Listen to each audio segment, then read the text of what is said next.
পুৱতি তৰা ধাৰাবাহিকখনৰ আজি নিশা আহিবলগীয়া এপিছডৰ প্ৰম' বৰ্তমান মুকলি হৈছে আৰু আজিৰ প্ৰম'ত বাৰু আমি কি দেখিবলৈ পাইছোঁ আহকচোন আমি অকণমান চাই লওঁ।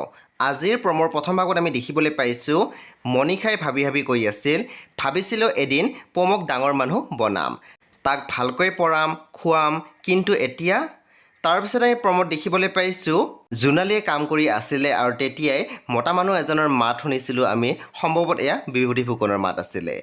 তাতে কৈ আছিলে যে খং উঠিছে মোৰ, তুমি এইবোৰ কাম কিয় কৰিব লাগে। তাৰপিছত আমি প্ৰম'ত দেখিবলৈ পাইছোঁ প্ৰজ্ঞাই কৈ আছিল আমাৰ যিকণ মান সন্মান আছিল সেয়াও শেষ। তাৰপিছত আমি প্ৰম'ত দেখিবলৈ পাইছোঁ বেদয়ে কৈ আছিল ভগৱানে পৃথিৱীৰ প্ৰতিজন দেউতাককে কুশলে ৰাখক, প্ৰতিজন দেউতাকে হাঁহি থাকক, এজন পুত্ৰৰ বাবে ইয়াতকৈ ডাঙৰ সুখ আৰু একো নাই।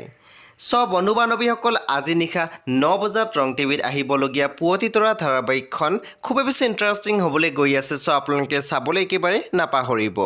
পৰৱৰ্তী আপডেটৰ বাবে আপোনালোকে আমাৰ চেনেলটো ছাবস্ক্ৰাইব কৰি কাষত থকা বেল আইকনটো টিপি দিবলৈ নাপাহৰিব।